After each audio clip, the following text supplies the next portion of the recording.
جژنی ڕەمەزان من بەشداریم کردووە لە دوو فیلمی سینەماییە کە پێشکەشەکرێت لە شارەکانی کوردستان و فەرشی سووریان بۆ ئەکرێت لە کات و شوێنی خۆیان هەڵبەتە ڕێگەی ڕاگەاندەکانەوە بینەران و بەڕێستان ئاگادارە بن. یەکێکیان فیلمی بەنیشتیمانە کە بەرهەمی کوردستان و کۆمپانیای ماد موڤیە کاک ڕەز هەڵکەوت و کاک تورە جێسڵانی پرۆدیوسەرن و کۆمەڵێک ئەکتەری زۆر باش و بە ئەزمموی هەر چوار پارچەی کوردستانیشی تیاکە لە دەرهێنانی کاک تورە جێسڵانیە. منیش لەوێ بەشێک لە ڕۆڵەکانم هەیە. فیلمی تریان فیلمی ئەزممونە ئیکزام، ئەو فیلمە لە دەرهێنانی کاک شەوکەت ئەمینە و بەرهەمهێنانی مەستی فیلمە لە سلێمانی لەگەڵ میتۆس فیلمە لە ئەڵمانیا. ئەویش بە هەمان شێوە دەست پێکە. تەمان بۆ من جێگای خۆشحاڵیە کە دوو فیلم نمایشەکرێ لە باشووری کوردستان.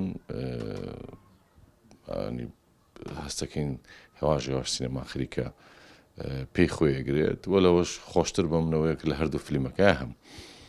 ئیتر هیوادارم کە هەم بۆ فەرشی سوور و هەم ڕۆژانی دوایی کاتە لە سلێمانی و کەرکووک و دهۆک و هەولێر نمایشەکرێ فیلمەکە بەگات بە زۆرترین جەماوەر بۆ بیبینن و تامی لێ بێن، هەم بۆی کە لەبەرێمە کەم فیلم بەرهەمێنین بینەرەکانمان بزان چیمان کردو، بزانین ئاستی گەشەکردنی سینەما لە چیایە و هەم تامی لێ بێنن، هەم سوودێکیش بگەنەوە بەو لایەنە بەرهەمهێنەرانەی فیلمەکان کە بەجێتێکی زۆریان سەرف کردووە. هیوادارم بتوان لە ڕێگەی ئەوەی کە بینەرەکانەوە بینن ناڵێن قازانجێکی زۆر بەڵکو بتوانن ئەو پارەیە دەربێنەوە کە سەرفیان کردو بۆ بتوان نیشەکانی کەیان پێ بکەن. بەدڵنیاییەوە ئەگەر بەردەوامی هەبێت لە بەرهەمهێنانی ژانرە جیاجیەکانی فیلم، یعنی بێ ژانری جیاجیا دروستکرێت یا هەرچ دەرهێنەرێک کە دنیای خۆی هەیە فیلمێ دروستەکە بەدڵنیاییەوە بینەرمانە بێت لێرە. لەبەرەوەی پێم وتی کەم فیلم دروستەکرێت و خەڵکیش تامەزرێەوە.